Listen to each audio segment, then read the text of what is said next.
দাদা একটা সাইড থেকে আমরা বাঙালি জাতীয়তা আন্দোলনের প্রথম শহীদ নিতাই শীল তোমায় আমরা ভুলছি না, ভুলবো না। আমরা বাঙালি জাতীয়তা আন্দোলনের প্রথম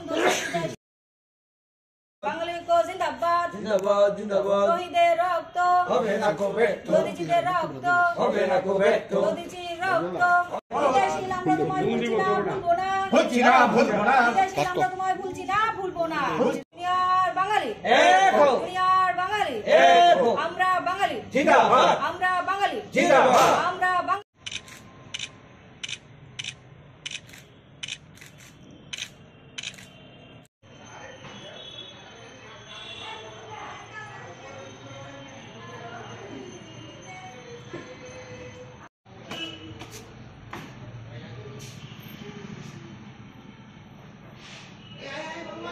আজকে আমরা দুটো কর্মসূচি আমরা এখানে রাজ্য কার্যালয়ের সামনে আমরা বাঙালি আমরা করছি।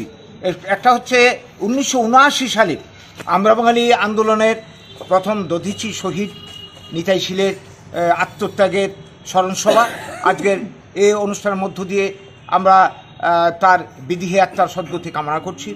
সেই সঙ্গে এই যে আন্দোলন বিশ্রামগঞ্জে সহ সেদিন সারা ত্রিপুরাতে হয়েছিল জমি ফেরত আইনের বিরুদ্ধে তথা বাঙালির ভূমির অধিকার, অস্তিত্ব অধিকার, নাগরিক অধিকার, সাংবিধানিক অধিকার রক্ষার দাবিতে এই আন্দোলনে গণতান্ত্রিক আন্দোলনে বিনা প্ররোচনায় তৎকালীন ক্ষমতাসীন বামফ্রন্ট সরকারের পুলিশ বাহিনী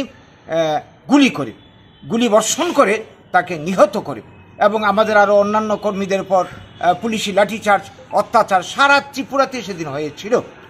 তো এই যে প্রথম দধিচি যার আত্মত্যাগের পরিণামে সারা ত্রিপুরাতে আমরা বাঙালি আন্দোলন ছড়িয়ে পড়েছিল, আজকে এই দীর্ঘদিনের ব্যবধানের দীর্ঘ 46-47 বছর ইতিহাসের আমরা বাঙালি যে বক্তব্য নিয়ে ত্রিপুরাতে উপস্থিত হয়েছিল যে বাঙালির ভূমির অধিকার, নাগরিক অধিকারকে ছিনে নেওয়ার জন্য একটা গভীর ষড়যন্ত্র স্বাধীনতার পর থেকে শুরু হয়েছে, ইংরেজ আমলই চলছিল, তারপরে চলছে এখন অবধি। সেই অধিকারকে রক্ষা করতে গেলে আমাদেরকে ঐক্যবদ্ধ হতে হবে, সংগ্রাম করতে হবে। তো এই সংগ্রামের যে সূচনা হয়েছিল সেদিন ত্রিপুরাজ্যের মানুষ আমরা বাঙালি আন্দোলনের তাৎপর্য বুঝতে পারেনি, কিন্তু আজকে পরিস্থিতিগত কারণে সবাই উপলব্ধি করতে পারছে আমরা ত্রিপুরাতে মার খাচ্ছি, আমাদের ভূমি যাচ্ছে, এডিসি করে আমাদের অধিকার ছিনিয়ে নেওয়া হয়েছে ত্রিপুরা 4 ভাগের 3 ভাগ জায়গা থেকে। সারা উত্তর পূর্বাঞ্চল আসামে বাঙালিরা মার খাচ্ছে, সবটি রাজ্যে সারা ভারতবর্ষে মার খাচ্ছে।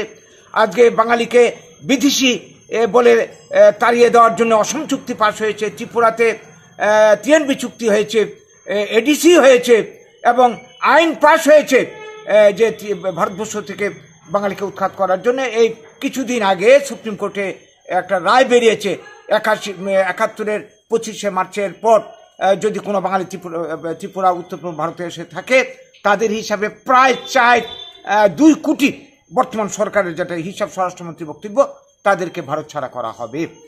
তো এই যে পরিস্থিতি আজকে আমাদের ভাষা, বাংলা ভাষা, কৃষ্টি সংস্কৃতি আক্রান্ত, বিপন্ন।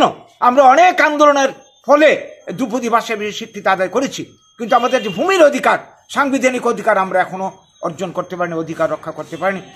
সেই জন্য আমরা আন্দোলন লড়াই চালিয়ে যাচ্ছি। আজকের দিনে দাঁড়িয়ে এই যে নিতাই শীল যার আত্মত্যাগের পরিণামে আমাদের আন্দোলন আজকে গোটা ত্রিপুরা বাঙালিস্তানে ছড়িয়ে পড়েছে, আজকে খুব প্রাসঙ্গিক, তাকে আমরা স্মরণ করছি এবং তার আত্মত্যাগ যাতে বিফলে না যায় আমরা যেটা আন্দোলন চালিয়ে যাচ্ছি।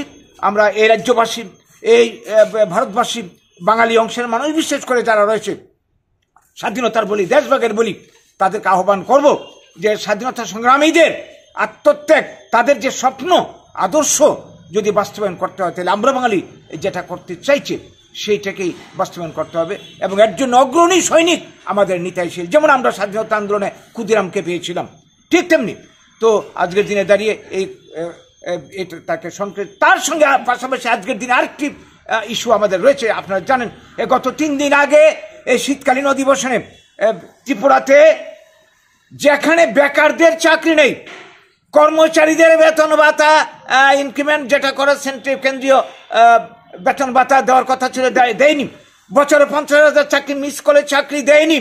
এই 18 সালে বিজেপি ক্ষমতা আসার আগে এই সমস্ত প্রতিশ্রুতি দিয়েছিল। রেগার মজুরি বৃদ্ধি করবে, কি বলবো হাজিরা বৃদ্ধি করবে এবং রুজভিলি সহ চিপরান্ডের টাকা ফেরত দেবে ইত্যাদি ইত্যাদি 199টা প্রতিশ্রুতি ছিল, কোনো কিছু করেনি। তা না করে আজকে আমরা কি লক্ষ্য করছি, এই 6 বছরের শাসনে বিজেপির ত্রিপুরার যে মানুষের মধ্যে একটা হাহাকার, বেকাররা মানে বাঁচার রাস্তা হারিয়ে ফেলছে। এই জায়গায় দাঁড়িয়ে তারা রাজ্যে রাজ্যে বিভিন্ন জায়গাতে মেলা করে বেকারদের মানসিকতাকে অন্যদিকে কনভার্ট করছে, আর নিজেদের মানে সুখ শান্তির জন্যে, সুখ সুবিধার জন্যে, জনসেবার নাম করে তারা এই ক্ষমতায় এসে 2 দফায় তারা 4 গুণ বেতন ভাতা বৃদ্ধি করেছে। হ্যাঁ, তো এই জায়গায় মানুষের পেটে অন্ন নেই, বেকারের চাকরি নেই, কর্মসংস্থান নেই, জিনিসপত্রের দাম হু হু করে বাড়ছে। তাদের সুখ শান্তির ব্যাপারে কিন্তু তারা সবাই একমত। এটার আমরা তীব্র প্রতিবাদ করছি, আমরা কোনো মতে মানতে পারছি না, রাজ্যবাসী মানতে পারছে না। হ্যাঁ, আমরা দাবি করছি তাদের কাছে তাদের প্রতিশ্রুতিগুলি পূরণ করা হোক, যে প্রতিশ্রুতি 2018 সালে তারা দিয়েছিল। এই দুটো ইস্যু নিয়েই আমাদের আজকের এই বিক্ষোভ, আমাদের আজকের এই স্মরণ সভা। নমস্কার, আমরা বলি জিন্দাবাদ, বাঙালি জিন্দাবাদ।